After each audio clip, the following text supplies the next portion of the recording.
une. La raison c'est laquelle toute l'économie nationale est entre les mains des étrangers. Toute l'économie nationale est entre les mains des étrangers. Monsieur Ambroise Mamba, qu'on le veuille ou pas, qu'on monte, qu'on descende, qu'on fasse les élections autant de fois qu'on voudra. Oui. À partir du moment où on ne changera pas cette donne, le social congolais ne s'améliorera jamais. Et tous les Français qui seront développés sur vos plateaux de télévision ne seront que des Français inutiles et des Français sans valeur. Alors, si c'est cela la cause principale qui fait que le social, depuis Mobutu, Laurent Désiré Kabila, Joseph Kabila et maintenant Tshisekedi, le social soit toujours au rabais, l'indépendance, ça signifie que si l'économie du pays est dans les mains des étrangers, quelqu'un, quelque part, a la responsabilité de changer la donne. Vous savez, lorsque j'ai dit que l'économie nationale est entre les mains des étrangers, certains compatriotes qui nous suivent peuvent peut-être ne pas comprendre ou ils peuvent peut-être s'imaginer que ce sont des génériques. Hein. Oui, les politiques ont souvent l'habitude de dire voilà, nous voulons la refondation du du Congo. Congo. Français, oui, oui. J'ai entendu un candidat président de la République qui a même désisté, il dit il veut la refondation du Congo. Mais c'est quoi les mots? Délice Sanga, pour ne pas le suivre. Tu vas procéder comment? Alors, pour que les gens ne puissent pas dire que le professeur Ousseini dit que l'économie nationale est entre les mains des étrangers, mais il faut que j'apporte des preuves. Oui. Monsieur Ambroise Mamba, je vais vous donner 3 exemples. Okay. Dans tous les pays du monde, le secteur qui finance les activités de développement, c'est le secteur bancaire. Oui. Ici au Congo, je ne peux pas dire que nous n'avons pas de banques. Nous avons des banques, mais curieusement, toutes les banques qui existent aujourd'hui en RDC appartiennent aux étrangers. Toutes les banques appartiennent aux étrangers. Aucune banque n'appartient aux Congolais, ni à l'État congolais, ni à nous les Congolais en tant que partenaires. Premier obstacle. Un obstacle. La banque qui a beaucoup d'argent en termes de chiffre d'affaires, s'appelle Equity Bank. Elle n'est pas la nôtre. Cette banque, avant, on l'appelait Procrédit. Mais elle est aujourd'hui la propriété des Kenyans. Okay. La deuxième banque, c'est la BCDC. Elle n'est pas une banque congolaise, même si elle a déjà fait plus de 100 ans au Congo. Cette banque, elle est propriétaire de la famille Forest. La même famille qui est aussi propriétaire de la compagnie de construction qu'on appelle Malta Forest. La troisième banque s'appelle la Rao Bank. Elle n'est pas non plus congolaise. Elle n'est pas la banque des Congolais. Parce que les propriétaires de cette banque, c'est la famille Raoudji. Et ils sont des Indiens.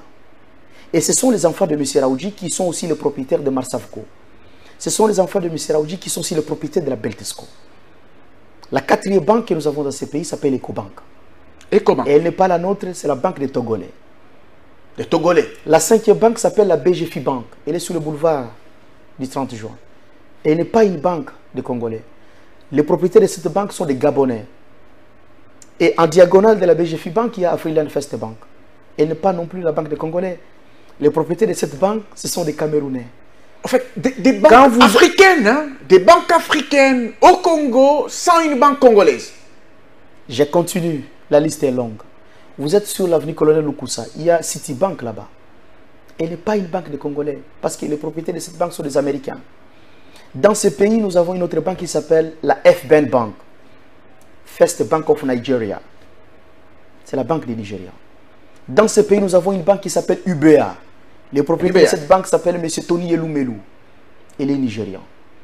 Dans ce pays, nous avons une banque qui s'appelle la BOA, Bank of Africa. Elle n'est pas une propriété des Congolais. Les propriétaires de cette banque sont des Nigérians. Dans ce pays, nous avons une banque qui s'appelle Sophie Bank. Les gens, les propriétaires de cette banque ont commencé d'abord par créer Sophicom, la compagnie de transfert d'argent. Mais quand ils ont gagné encore beaucoup d'argent au Congo, ils ont créé maintenant une banque qu'on appelle Sophie Bank. Et cette banque, les propriétaires de cette banque, ce sont les mêmes qui sont propriétaires des mines au Congo.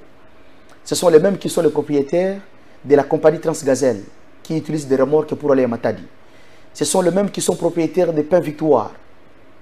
Dans ces pays, nous avons une banque qui s'appelle Tembe. Elle n'est pas une banque des Congolais. La Tembe signifie Trust Merchant Bank. Cette banque appartient à la famille Lévy et sont des Juifs. Dans ces pays, on vient de fermer une banque ici parce qu'elle a été mise en liquidation. Elle s'appelait BIAC. Elle n'était pas une banque des Congolais. Les propriétaires de cette banque, c'est la famille Blattner. Ils sont des Américains d'origine juive. C'est la même Professeur famille Blattner. S'il vous plaît, je termine. C'est cette même famille de Blattner qui est aussi propriétaire de la compagnie d'aviation qu'on appelle CAA. Parce qu'aujourd'hui au Congo, nous sommes restés avec 2 compagnies d'aviation. C'est CAA qui appartient à la famille Blattner et ses services qui appartient à M. Harish Jaktani, qui est un Indien, propriétaire de la société moderne qui vient de construire l'hôpital Mamayemo. Et c'est aussi le même Harish Jaktani qui est aussi propriétaire de l'hôpital Ajiji. Je disais, Biak n'appartenait pas aux Congolais, elle appartenait à la famille Blattner, qui est propriétaire de CAA, qui est aussi propriétaire d'une autre grande compagnie de construction qu'on appelle Safricas. C'est toujours la famille Blattner qui est aussi propriétaire de la compagnie qui fabrique de pneus qu'on appelle Cobra. Avant on appelait Goody. En termes de banque aujourd'hui au Congo, je n'ai pas oublié Standard Bank qui appartient aux Sud-Africains. Nous les Congolais, nous avons quoi? Zéro. Aucune banque. Aucune banque congolaise. Monsieur Ambroise Mamba, écoutez-moi très bien. Aucune banque qui opère aujourd'hui en République démocratique du Congo n'appartient aux Congolais. Aucune. Ni au gouvernement congolais, ni à nous les Congolais.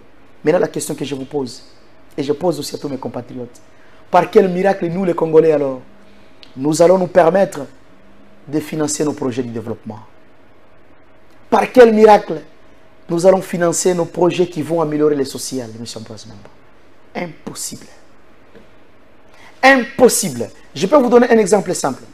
La Turquie est un pays que je connais mieux.